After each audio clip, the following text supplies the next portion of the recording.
campaign prepares an amazing table, but multiplayer's your meal.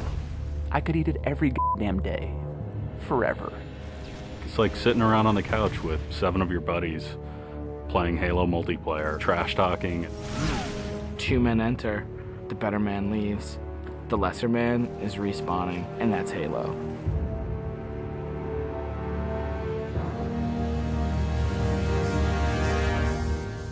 The beta. It's super important to have these like big ticket like milestones that sort of force a bunch of wishy-washy designers to get their shit together. So for the multiplayer team, it is absolutely a test of all the stuff we've been doing. Destination. I'm really terrified about what people are going to say. The public beta is where it all comes together. Beat the shit out of our code, come break our cookie system, come try to, like, it's a great security test. Maybe they're going to find new glitches that we can fix. That's why I'm like, please, please, find new glitches, find new glitches. We made a bunch of changes in Reach that are pretty significant. For multiplayer, especially, there's a lot of people who are super passionate about the features that we put into it. The DMR is absolutely an awesome, worthy successor to the battle rifle.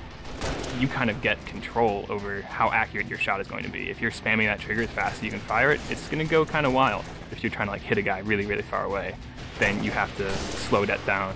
Everyone's totally destroying with the DMR. It's like everyone's got a Death Star in their hands. I usually go back to the Needler. That's one that always makes me happy. Everyone's always wanted the Needler to be sweet because it's hilarious and fun. Then it gets too sweet, or all of a sudden like something gets fixed, and it's like, oh, tracking's fixed now, and you're like, guys just burst. It's been fun to go back and kind of re-envision some of the old friends. Like the sniper rifle. Like I pick up the sniper rifle and I'm like, this is it. It's totally happening. And I'm about to rain death on the plebeians that I work with. Overkill. And I'm like, yep, it's back. The Covenant focus rifle is awesome because it's like that Sentinel beam from Halo 2, but now it's a sniper weapon. When the pistol started to come back, it was insane. It was so awesome. I'm super excited to see what people do with armor abilities. It totally changes the game. You've got this secret weapon in your back pocket that's your 4th leg of fun. What do you want to be? Like invisible? Do you want to fly? Do you want to turn to stone? With Reach, you've got guys in jetpacks flying around, invisibility guys just showing up. It's kind of a give and take between us and Sage and Josh trying to figure out like what's that perfect balance with all the new stuff. There's a lot of that goes on. They're like, shh, don't tell Sage, she'll nerf it. You're juggling plates, right? You're just sitting there spinning the plates, and occasionally once you're spinning, you're like, ah! And you're like, make Invis more powerful. And everyone's like, no, I'm picking Invis. And you're like, okay, make it less powerful. And then, oh, no, everyone like, I mean, that's what Sage and those guys do. It's a fucking huge challenge. We don't ever want to create one super weapon that works in all cases, because that tends to make the game fairly dull. It's really up to the player to decide how do they want to play on a particular map. It's a choice. Double kill. That's, I think, Halo at its best is like making these choices.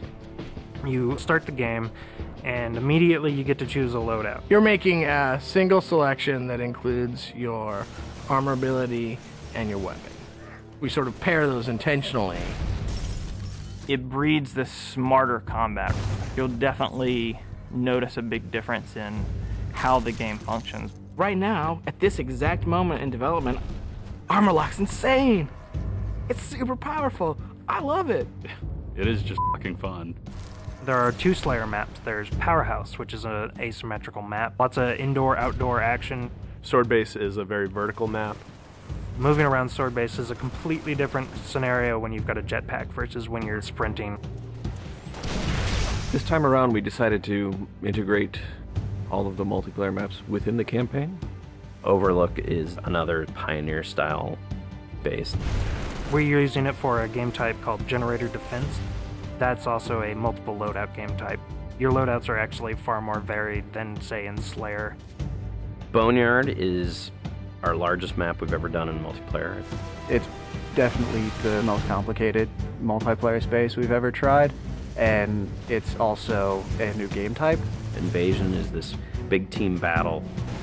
We sort of sat down and said, let's try to make an objective game that has elements like Slayer and try to make that more fun. And we wanted a big, huge, lots of guys and all these fictional elements.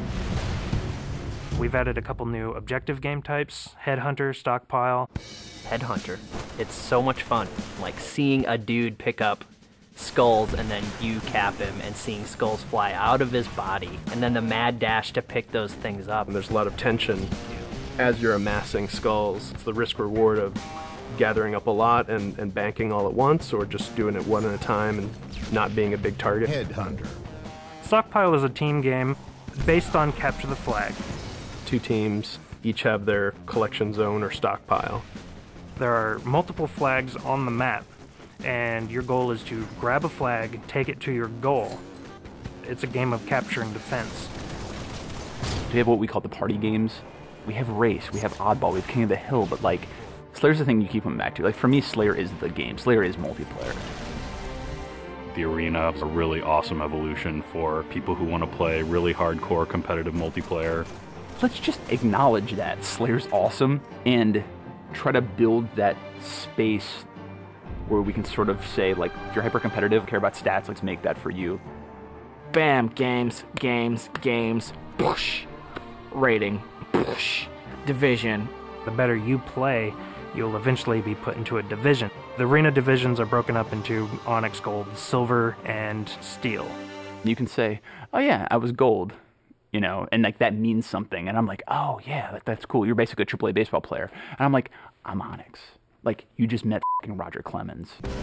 Our matchmaking system is really good at matching people up based on skill. What it has never been really good at before is saying, well, how much fun will these 2 people have playing together? I'll sing, some of it's obnoxious, I'll get muted. Why can't I tell the system, dude, find me the people who love playing like a team player? Instead of just trying to put 8 people in a game together, we first use the social preferences for finding teammates. And then we can say, find 4 of the people who are really good skill match. Without players thinking about it, we hope that it'll lead to better social encounters. Active roster essentially is us bringing the Y menu back from Halo 2. It's a way of saying, friends are online and this is what they're doing, so I can hook up with them with a minimum of fuss. Everything that you see in the game, there's a path to getting. We can make this game about you. I really wanted to make sure that players were able to invest themselves in the Spartans that they create, and then be able to carry that Spartan back and forth between campaign and multiplayer seamlessly without them feeling like it's 2 different experiences. Start at 0, nothing. Invest, play the game, no freebies. You're beta testing, have a t-shirt, little avatar t-shirt. I'll be wearing one. The fans should never assume what you see in the beta is set in stone. What's working about Powerhouse? The jetpack is practically crying out for abuse. Is Rocket Spawn open? Is that good? In the end, it's all about the game, and the game is king. There's that magical step in the process, like it stops being software, and all of a sudden it's more like this thing. I'm playing with my friends having a beer. It's awesome.